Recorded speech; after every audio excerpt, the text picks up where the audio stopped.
Welcome to another edition of Grace Under Pressure. It's the LinkedIn Live show that poses questions to thinkers and doers like my guest today, retired General Tom Kolditz. And Grace Under Pressure, we talk about what's too often dismissed as the soft stuff, the caring, the connecting, the commitment we feel toward others. Grace to me is the generosity we show, the respect we give, and the compassion we demonstrate for others. And do it as a leader, as Tom is, especially during challenging times. It means that ability to act for others and energize the organization. Welcome, Tom. Thanks, John. I'm really pleased to be here. Great. Well, I want to tell everyone about you. First of all, you are Dr. Tom Kolditz, and you are a retired U.S. Army general, and you are the founding director of the Ann and John Doerr Institute for New Leaders at Rice University. Doerr Institute was recognized in 2019 as a top leadership development program by the Association of Leadership Educators, something we will talk a lot about today, and number one, or a top leadership development program in the world by Global Gurus, who also recognized me. But all credit goes to you guys. Tom has a bunch of degrees, actually 3 master's degrees plus a PhD. As a brigadier, Tom led the Department of Behavioral Sciences and Leadership at West Point for 12 years. In that role, he was responsible for West Point's teaching, research, and outreach and management, leadership development, psychology, and sociology. Very well-rounded. Tom's been around the world, as one might expect, a military officer. He's taught everywhere, including the Center for Army Leadership, West Point, on and on and on. And he's been recognized by many, many folks, including something I thought was quite special, Warren Bennett's Award for Excellence in Leadership, an award also bestowed on one of my people I admire, Doris Kearns Goodwin. That's pretty darn cool. Tom was recognized also by Thinkers 50, which is the top management ranking organization.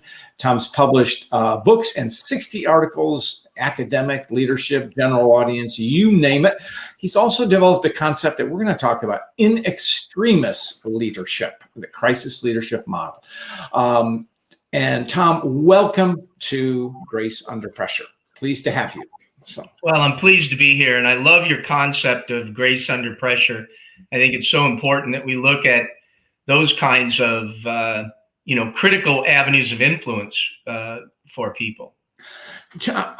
You are now, and I guess I can call you an academic. You're an academic director, certainly.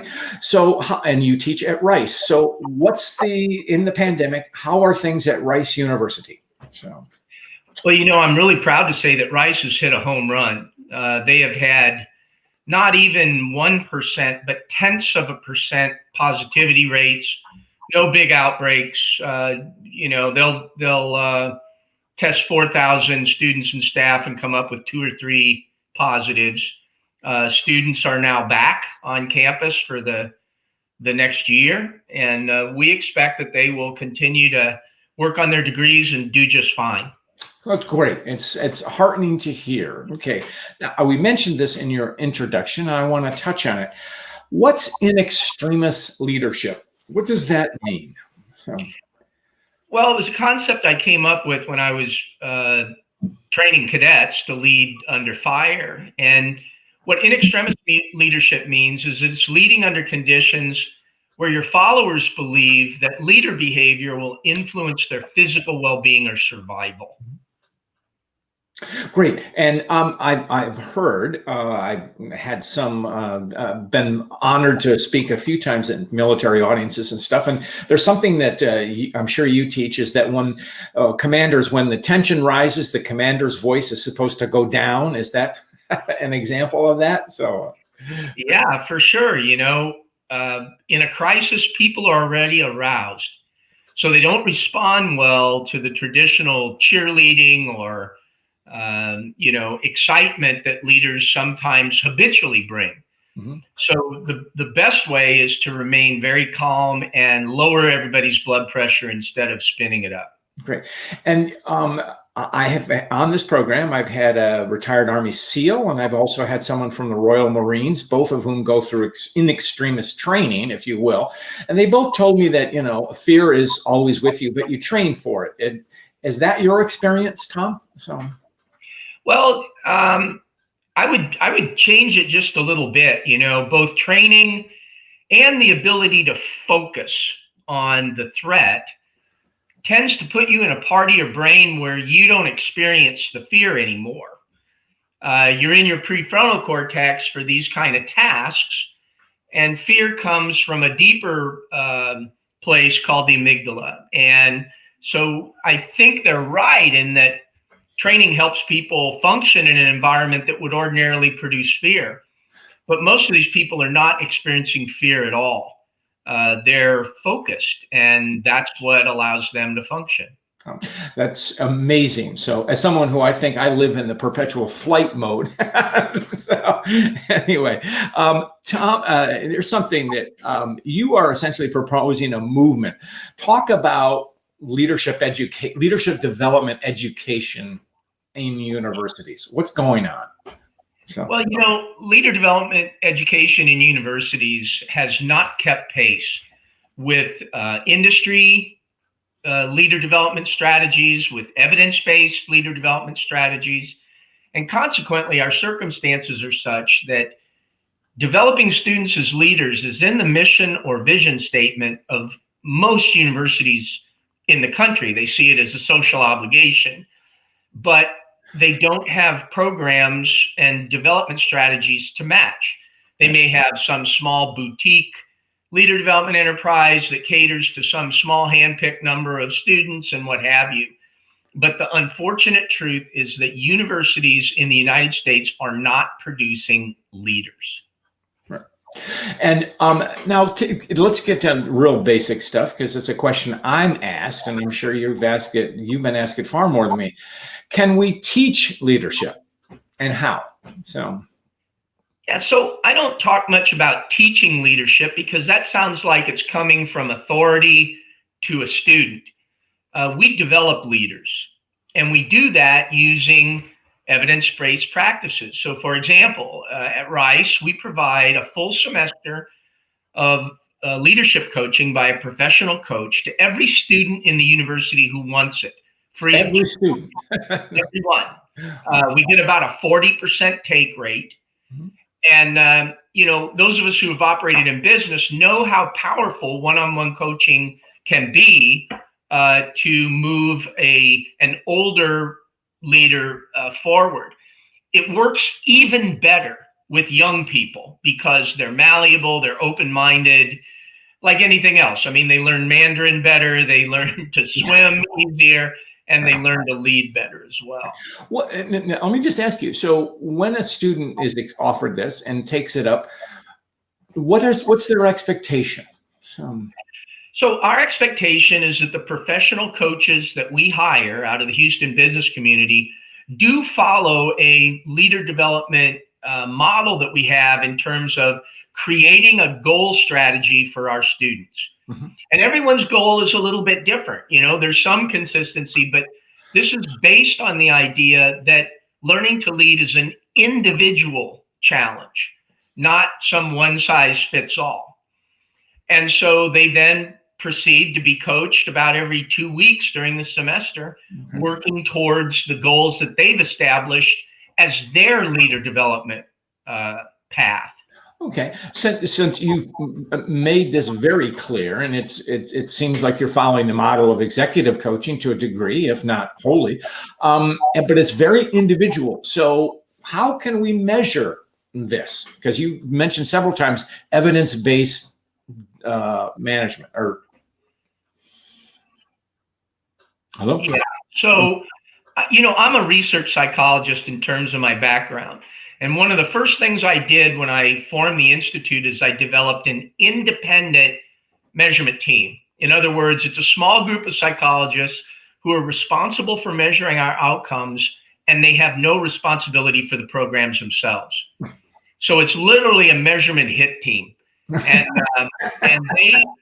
they are very objective. They use well-established psychological measures that are associated with leading and better leadership. Mm-hmm.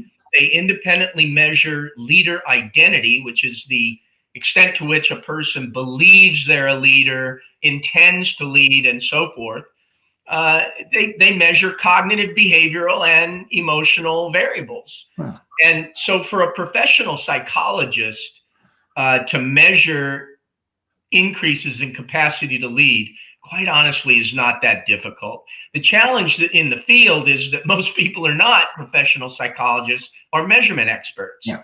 And so a lot of times they just say, well, leadership is, it can't really be measured. It's intangible. Mm-hmm. And that's simply not true. It's just they've got the wrong people on the job. Okay. So can you give us a couple of indications or things that you look for, or that what your psychology team looks for in development? I mean, yeah, so for sure, we're looking at advances in leader identity. That's the number one cognitive variable associated with leader growth.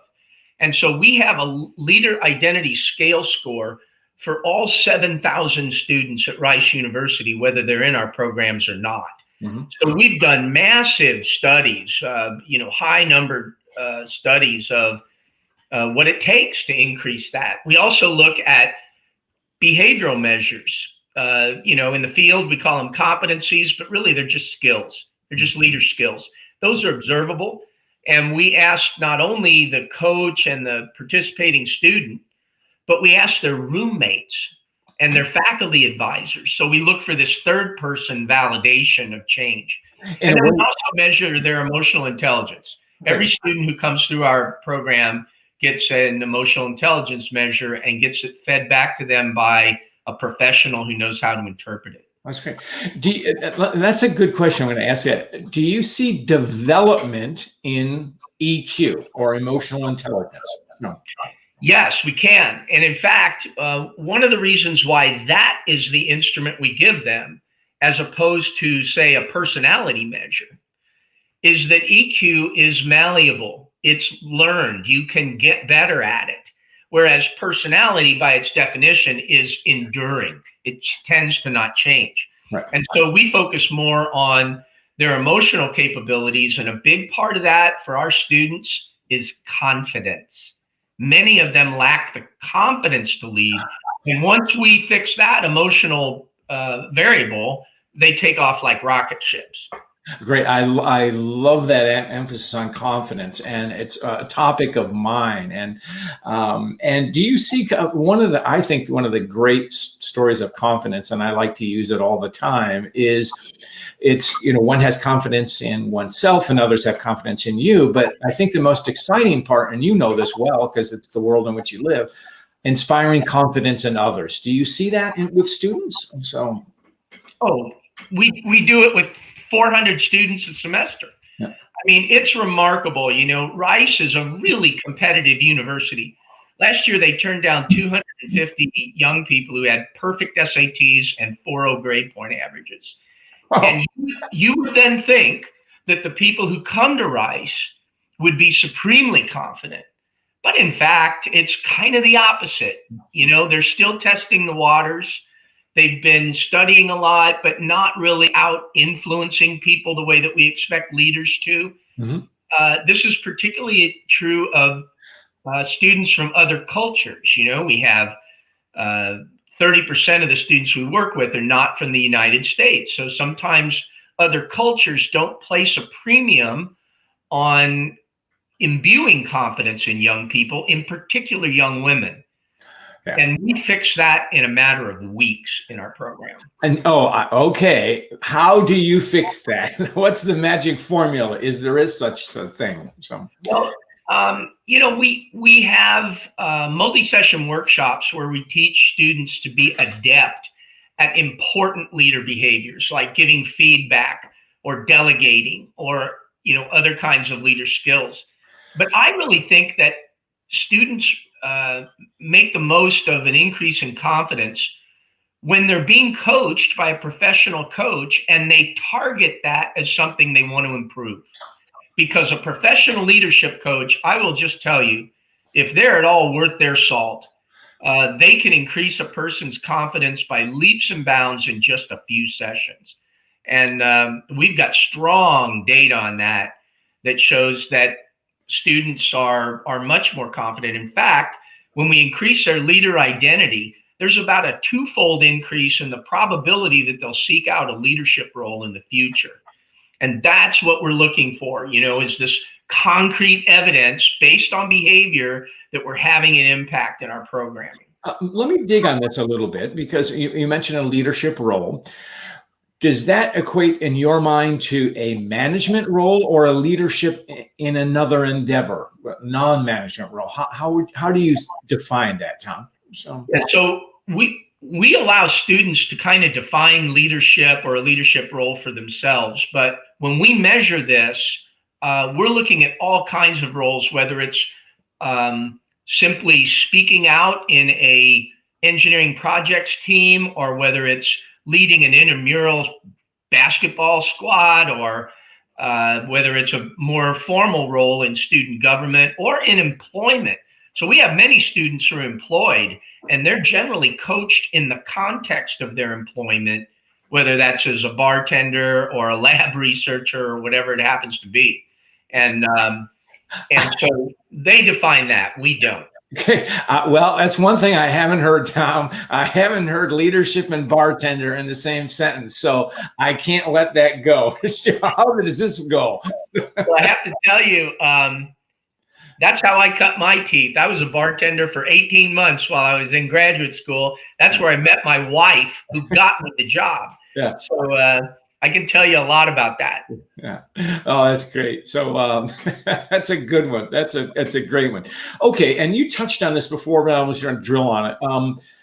You emphasize development over classroom. So it's measured. So how do you keep quote tabs, or how do you make sure people are moving forward, if there is such a thing? So.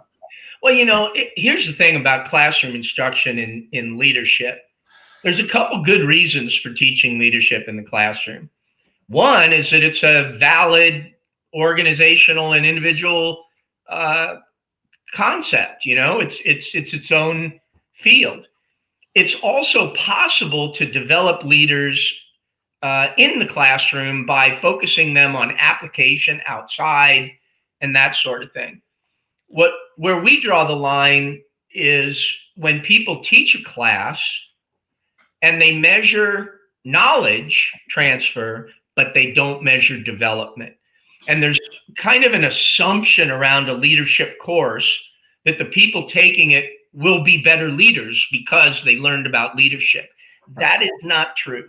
Right. We find that mere knowledge courses that teach theory and that sort of thing don't improve a person's capacity to lead at all, unless the professor takes that on as a challenge and uses evidence-based techniques to get the job done, and then measures outcomes in that way, in addition to the usual course evaluations, which are little more than smiley sheets for the most part.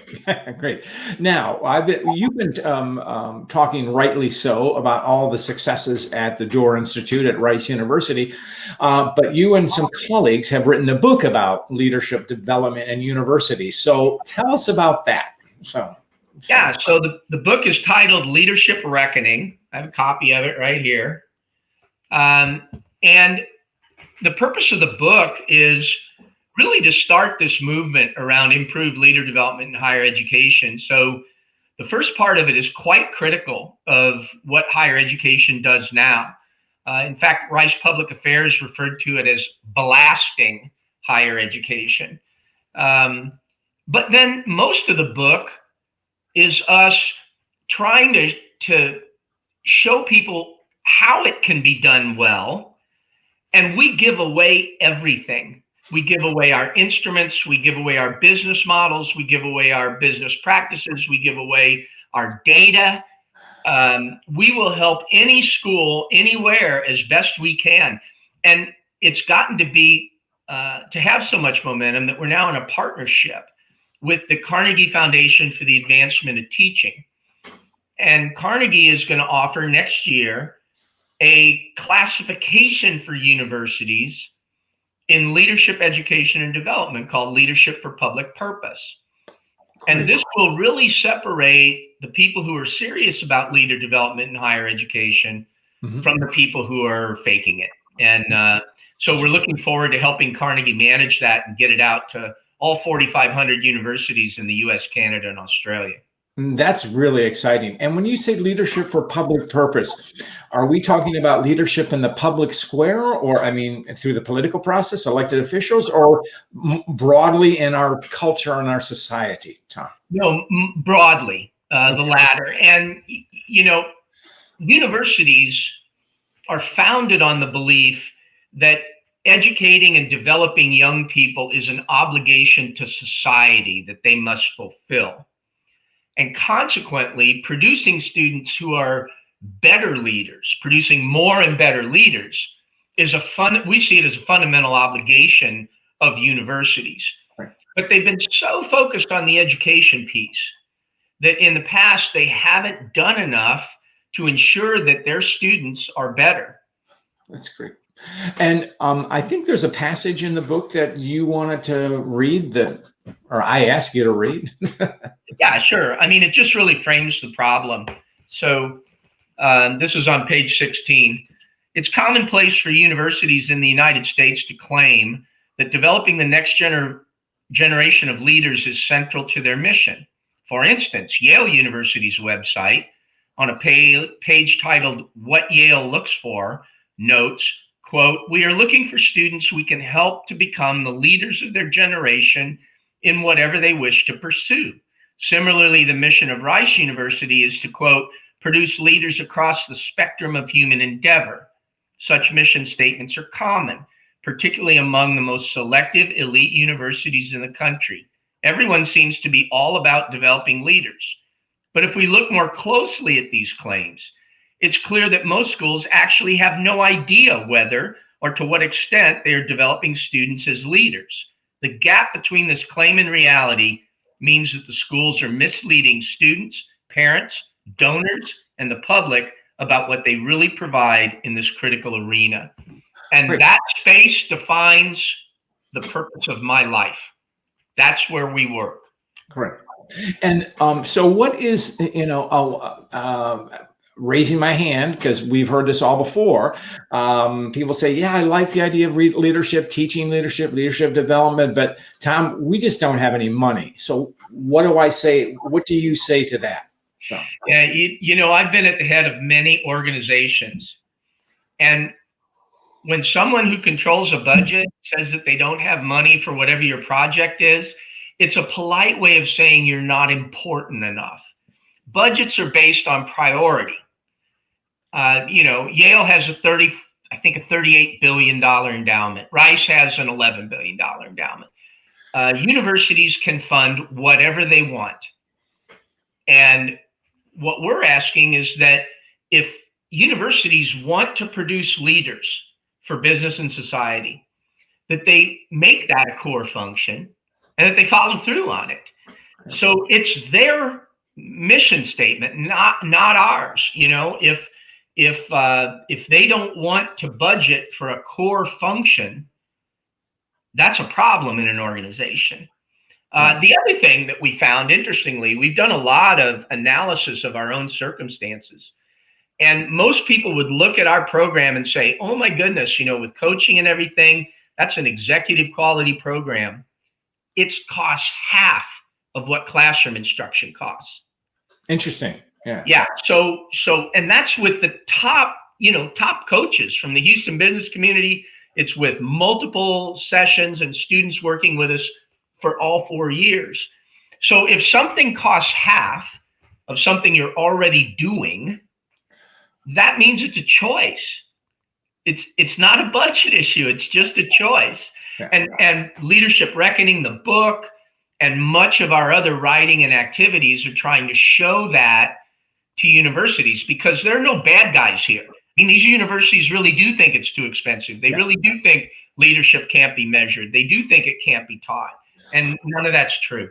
Okay. So, and you carry it to the next step. So what's the implication, leadership in higher education? Let's take that first. So, well, it's kind of revealed by the fact that we're working at the university level, graduates and undergraduates.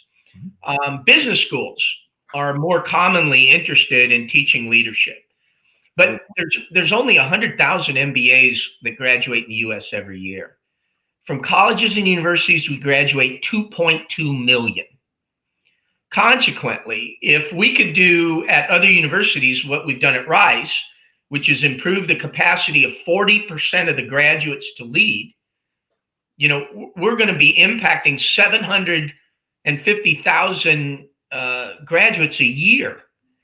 So it's really important for society. It also means that universities have a unique value proposition. Every university gives credit for taking academic courses, but it's much different when a university can say, you know what, and we're going to develop capacity in your son or daughter to be a leader in business and society, and we're not going to charge you extra because it's our core function and we're going to get it done. That's a huge difference in society. I mean, you and I know how much business pays for leader development for entry-level people in their organizations. And even though it's a large number, they can't do it enough. It's too broad. So universities are the sweet spot for saving our society from bad leadership. That's good. I love that. Yeah. Saving us from bad leadership. Good. Tom, I want to ask you, I'm pretty sure that you teach as part of the leadership thing, critical thinking. Am I correct in that? Well, we make sure that our students are imbued with that. Yes. I mean, we like to think that a liberal arts education is critical thinking from top to bottom. Right.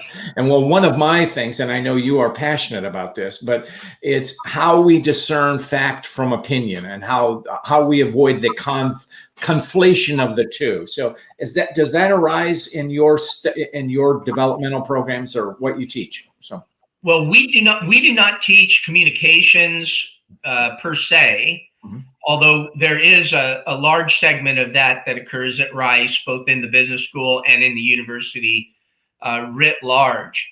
But part of what we teach our students to do is to listen acutely. If you listen and think at the same time instead of talking all the time, you find that your degree of critical thinking goes way, way up. And that we do teach them. Are you talking to me, Tom? Well, all of us, I know. Well, I know. I am in love with the sound of my own voice. Tom, this has been a good conversation, and I like to, and time's flying by, but I want to ask you, as I ask all our guests, a story of grace. Do you have one you'd like to share with us? So, it was really, I knew you were going to ask me this, and it was really hard because I came up with about 100. That's a great answer because it's really all around us. Yeah, it's really important. The one I wanted to tell you about, though, has to do with a soldier that was under my command in Korea. And I had about 800 soldiers. And this was just a private soldier, not a sergeant or an officer or anything. But he was trying to marry a woman from the Philippines while he was stationed in Korea. And she was down in Seoul. We were up on the DMZ. And his sergeants were being really uncooperative with him, saying that, it was not their responsibility to get him to Seoul and to, facilitate his getting this marriage put together. And they were right in a technical sense, but I just thought it was a terrible way to treat a person. So I intervened and I put a sergeant in charge of it and basically said, your responsibility is to help this soldier and facilitate this marriage. And I was reminded of it about 2 years later when I was being looked at to take over as the chairman of the leadership department at West Point. And somehow that soldier wrote the commanding general at West Point and told him that I had done that for him and that he really supported my leadership and the idea that I would be the chairman of the leadership department. Oh, what a great story. And, we give grace or show it, it's grace, no strings attached, but sometimes it comes back to us. So what a wonderful story. So yeah, I really enjoyed it and never thought I'd get anything in return. But it was very kind of him to do that. And that was his element of grace as well. Tom, it's been great. How can people find you, or how can they learn about the Door Institute?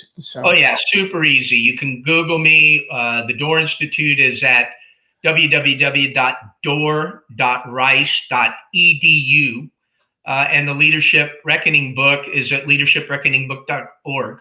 Right. We will put the link to Door in the notes. And Tom, I say thank you. I appreciate the, as I told you, you've been someone I have respected for many, many years, and I'm honored to be able to speak face-to-face to you, even face-to-face. So thank you, Tom. Always a pleasure, John. Thank you.